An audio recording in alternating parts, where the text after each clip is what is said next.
Hello everyone, मेरा नाम है Dev Kumar Mandal and you are watching toppers guidance. तो हम लोग जो सेक्योर 70/70 सीरीज को चला रहे थे, तो आज है आपका 25 नवंबर 2023 और आज से आपका 12th का बोर्ड एग्जाम 83 डेज बाकी है। ठीक है, तो आज हम आपके लिए सिक्योर 70/70 सीरीज का लेक्चर नंबर 4 लाए हैं। देखिए, ये लेक्चर नंबर 4 भी आपके लिए बहुत इंपॉर्टेंट है क्योंकि ये क्वेश्चन 2017 में आपका बोर्ड एग्जाम में पूछा गया था। क्वेश्चन क्या है पहले देखते हैं। क्वेश्चन बोल रहा है कि derive an expression for the energy stored in A charged capacitor. जब कोई चार्ज्ड कैपेसिटर रहेगा तो उसमें जितना एनर्जी स्टोर्ड रहेगा उसका एक्सप्रेशन को डराइव कीजिए। और ये क्वेश्चन आपका बोर्ड एग्जाम में 2 मार्क्स में या मैक्सिमम टाइम में 3 मार्क्स में पूछा जाता है डराइव करने के लिए। ठीक है, तो इसको अच्छा से याद रखिएगा। और इसका जो फाइनल एक्सप्रेशन आता है वो भी आपका ऑब्जेक्टिव क्वेश्चन में पूछता है। ठीक, देखिए, तो पहले हम जैसे इसमें देख रहे होंगे आप हेडिंग लिखे हैं, तो पहले आपको ऐसे ही हेडिंग लिख के शुरू करना है। किसी भी क्वेश्चन का आंसर बिना हेडिंग लिखे शुरू नहीं करना है। देखिए, पहले क्या है आपका energy stored in A charge capacitor लिख दिए होंगे। उसके बाद देखिए, मान लेते हैं क्या कि let Q small q be the charge given to a capacitor. किसी कैपेसिटर को Q अमाउंट ऑफ चार्ज दे रहे हैं और Q अमाउंट ऑफ चार्ज देने से उसका जो पोटेंशियल हो रहा है वो कितना हो रहा है V। वही लिखे हैं at any instant of time and V be its corresponding potential. Q amount of charge देने से उसका जो पोटेंशियल हो रहा है वो कितना हो रहा है, आंसर है V। तो अब लोग हम पढ़ाए थे कि उसका कैपेसिटेंस कितना होगा ना, C बराबर Q बटे V। C बराबर Q बटे V। तो अगर यहां से हम V को ऊपर करेंगे और C को नीचे करेंगे तो क्या होगा, V बराबर Q बटे C। तो ये आपका पहला एक्सप्रेशन आ गया। This is our equation number 1। मान लेते हैं कि let DQ be the small charge further given to it. मतलब इसमें हम थोड़ा सा और चार्ज दे रहे हैं और वो जो small amount of charge further दे रहे हैं उसका मान कितना है, आंसर है DQ। Then the work done can be written as. तो उसके ऊपर वर्क डन कितना होगा ना, आप लोग को पहले हम फॉर्मूला पढ़ाए थे जब क्लास में बताए थे कि आपका V जो होता है ये होता है W बटे Q। तो अगर हमको यहाँ से वर्क डन निकालना है, यहाँ पर V का मतलब आपका पोटेंशियल, W का मतलब वर्क डन और Q का मतलब क्या, चार्ज। तो अगर यहाँ से हम वर्क डन निकालेंगे तो कैसे निकलेगा, क्रॉस मल्टीप्लाई करना पड़ेगा, V मल्टीप्लाइड विथ क्या, Q। तो अगर हम स्मॉल अमाउंट ऑफ चार्ज लेंगे तो Q के जगह DQ लिखेंगे। तो स्मॉल अमाउंट ऑफ चार्ज के लिए वर्क डन भी क्या होगा, स्मॉल होगा।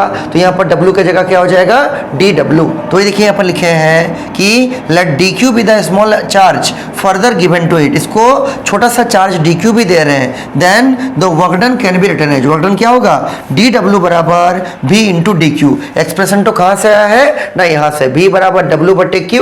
तो W बराबर V इंटू Q। तो स्मॉल अमाउंट ऑफ चार्ज देने से वर्क डन भी स्मॉल होगा। तो DW बराबर क्या, V इंटू DQ। DW बराबर क्या, V इंटू DQ। क्लियर होगा। इसके बाद देखिए, ये जो हम लोग V का एक्सप्रेशन पहले निकाल के रखे हैं कहां पर, इक्वेशन 1 में, इस चीज को डाल देंगे ये वाला V के जगह पर। ठीक है, इस चीज को डाल देंगे ये वाला V के जगह पर। तो क्या हो जाएगा, वही लिखे नीचे में, putting the value of V from equation 1 we get. तो कुछ नहीं करना, DW अपने जगह पर रहेगा, इस V के जगह पर क्या डाल देंगे, Q बटे C। देखिए Q बटे C लिख दिए और यहाँ पर DQ जो है अपना एज इट इज बना हुआ रहेगा। और ये जो इक्वेशन आया, this equation is suppose to be our equation number 2। अब सुनिए, आपको टोटल वर्क डन निकालना है। तो टोटल वर्क डन निकालने के लिए क्या करना पड़ेगा, आपको इंटीग्रेट करना पड़ेगा। इंटीग्रेशन करने का मतलब आपको जोड़ना पड़ेगा। देखिए कैसे करेंगे, नीचे लिखे हैं therefore the total work done to give the charge from 0 to capital Q। तो 0 से कैपिटल Q आपका चार्ज जब दीजिएगा तो उसके ऊपर टोटल वर्क डन कितना होगा, जिसका सिंबल यहाँ W लिखे हैं, कैपिटल W। तो W बराबर क्या होगा, दिस इज DW का जो छोटा सा वर्क डन था उसका इंटीग्रेशन कर देंगे कहां से, फ्रॉम 0 टू कैपिटल Q। वही देखिए यहाँ पर लिखे हैं क्या कि आपका जो कैपिटल W होगा, आपका जो कैपिटल W होगा, टोटल वर्क डन होगा, वो इंटीग्रेशन होगा 0 से कैपिटल Q का, किसका, आंसर है DW का। और उसके बाद ये जो आपका DW का वैल्यू यहाँ निकाले थे इक्वेशन 2 में, उसको यहाँ डाल दीजिए। तो क्या हो जाएगा, देखिए 0 टू कैपिटल Q रहेगा, इस DW का जगह पर क्या डालिएगा, Q बटे C इंटू DQ, Q बटे C इंटू DQ। और उसके बाद इंटीग्रेशन कर दीजिए। देखिए इंटीग्रेशन का एक रूल है, क्या कि जो भी कांस्टेंट होगा उसको बाहर करेंगे। यहां पर c आपका कांस्टेंट है, क्यों? क्योंकि हम लोग integration with respect to D Q कर रहे हैं, तो 1/c को बाहर कर दीजिए, तो 1/c आपका बाहर हो गया, क्या बचा? q into D Q. हमको उम्मीद है कि आप लोग को इंटीग्रेशन आता होगा कि जैसे integration of x into D X क्या होता है। मान लीजिए limit from a to b रखा हुआ है x इंटू डी एक्स, तो अगर मान लीजिए x का पावर n दिया हुआ है तो x का power n into D x कितना होगा ना, पावर 1 बढ़ता है, x का power n+1 divide by n+1, जहां पर n कोई भी आपका कांस्टेंट है, और ऐसा स्क्वायर के ब्रैकेट में घेर देते हैं, और जो ये लिमिट रहेगा लोअर लिमिट और अपर लिमिट उसको यहां डाल दीजिए, लोअर लिमिट हो गया, ये क्या हो गया? अपर लिमिट हो गया। मतलब यहां पर जो भी पावर रहेगा उसको एक बढ़ा दीजिए, सेम पावर से डिवाइड कर दीजिए, और जो लिमिट है उसको राइट हैंड साइड रख दीजिए, और उसके बाद का स्टेप इस x का जगह पर एक बार अपर लिमिट रखेंगे, फिर माइनस देके x के जगह पर क्या रखेंगे? लोअर लिमिट को रखेंगे। ठीक है, ये सब आपको मालूम होगा, 11 क्लास से यूज हो रहा है। वैसे ही सेम इसको करेंगे। देखिए यहाँ पर q इंटू डी क्यू है, जैसे यहाँ पर अगर हम करेंगे integration of x into D x, तो x का पावर कुछ नहीं मतलब कितना है? 1 है, इसका इंटीग्रेशन कितना होगा? दिस इज योर x²/2 होगा, और फिर जो लिमिट होगा उसको डाल देंगे। ठीक, तो ऐसे q इंटू डी क्यू का क्या होगा? q का पावर कुछ नहीं मतलब पावर कितना है? 1 है, तो 1 में 1 जोड़िए तो क्या होगा? पावर 2, मतलब q²/2 हो जाएगा, और लिमिट रख दीजिए राइट हैंड साइड क्या? From 0 to capital Q। अब क्या करना है? ये जो स्मॉल q है उसके जगह पर एक बार इस अपर लिमिट को डालना है, फिर माइनस देके लोअर लिमिट को डालना है। देखिए हम डाल के यहाँ पर बनाए हैं इसको, यहाँ देखिए इस q के जगह पर एक बार अपर लिमिट को डाले हैं तो कैपिटल Q का स्क्वायर/2, फिर माइनस देके लोअर लिमिट कितना है? 0, तो 0 का स्क्वायर तो 0 हो जाएगा, 0/2, और 0/2 भी कितना हो जाएगा? 0। ये टर्म आपका खत्म हो जाएगा, तो अल्टीमेटली बचेगा क्या कि जो आपका टोटल वर्कडन होगा वो होगा 1/c इंटू q²/2, मतलब q² ये 2 इंटू c मिलकर क्या हो जाएगा? This is 2c। This is the total amount of work done, और यही जो वर्कडन है यही कैपेसिटर में किसके रूप में स्टोर रहेगा? पोटेंशियल एनर्जी के रूप में। वही देखिए हम नीचे यहां पर लिख दिए हैं कि this work done is stored in the capacitor in the form of potential energy. Therefore जो आपका पोटेंशियल एनर्जी का एक्सप्रेशन आ जाएगा जिसका सिंबल कैसे लिखते हैं? कैपिटल Q से। कैपिटल Q को ऐसा दिखाइएगा, दिस इज इक्वल टू कितना? This is equal to q²/2 into c। ठीक है, कितना हो गया? q²/2 into c।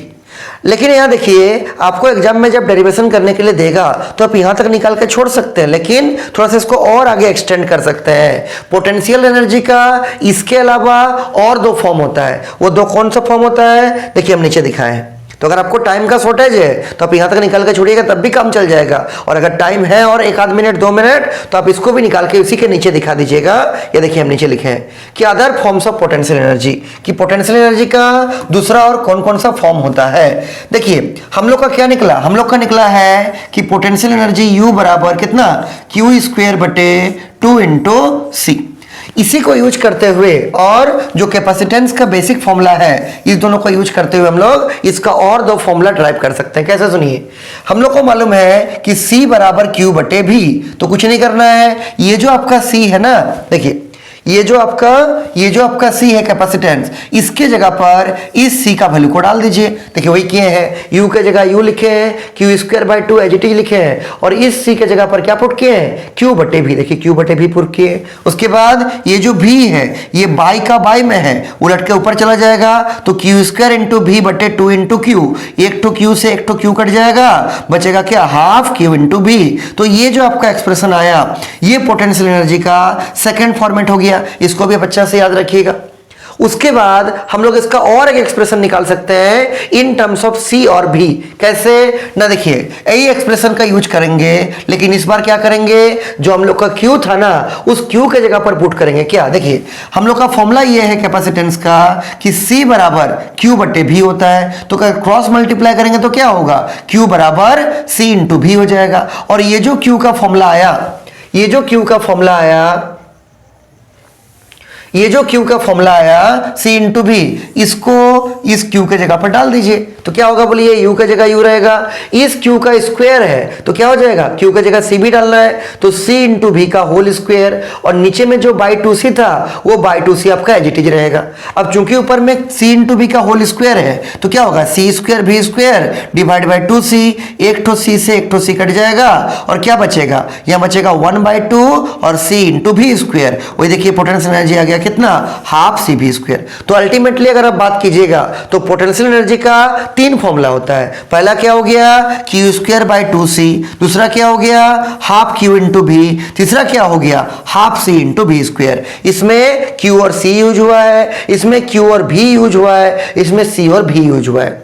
तो अगर आपको इसको ड्राइव करने के लिए देगा, आप सुनिए ध्यान से, अगर आपको ये क्वेश्चन देगा ड्राइव करने के लिए जो हम यहां पर आपको दिखाए थे, कौन सा question, drive an expression for energy stored in A charge capacitor, तो आपको ये हेडिंग लिख के ये पूरा करते हुए यहां तक तो आना ही आना है। उसके बाद आपका अगर एक आध मिनट 2 मिनट टाइम है तो इसको भी आप उसके नीचे दिखा दीजिएगा, किसको, other forms of potential energy. तब क्या होगा ना, जो टीचर आपका कॉपी चेक करेंगे उनको लगेगा कि स्टूडेंट सच में मेहनत किया है और ये सब कुछ जानता है टॉपिक के बारे में, और आप यहां तक उसको लाके पूरा छोड़िएगा, ठीक है, एक्सप्रेशन को यहां तक लाके छोड़िएगा, आपको आराम से नंबर अच्छा से मिल जाएगा, कोई दिक्कत किसी तरह का नहीं होगा।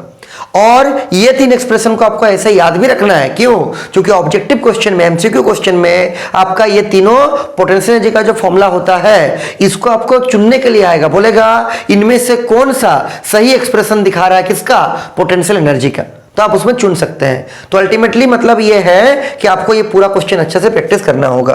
तो हमको उम्मीद है कि आपको ये क्वेश्चन ठीक से समझ में आ गया होगा, ठीक है। तो इसको आप लोग अच्छा से तैयारी कीजिए और अच्छा से एग्जाम का प्रिपेयर करते रहिए, लिख लिख के प्रैक्टिस कीजिए। एक बार तो कॉपी में इसको लिखिएगा, उसके बाद फिर रफ कॉपी में भी लिख लिख के प्रैक्टिस कीजिए, तब जाके आपका पूरा कंसेप्ट क्लियर होगा और आप एग्जाम में विद इन द टाइम जितना आपको टाइम मिला है उसमें पूरा पेपर को लिख पाइएगा, नहीं तो फिर एग्जाम देना बहुत ही दिक्कत हो जाएगा, ठीक है। तो हमको उम्मीद है कि आपको समझ में आ गया होगा, तो आप इसी तरह से अच्छा से एग्जाम का प्रिपेयर करते रहिए, ठीक है।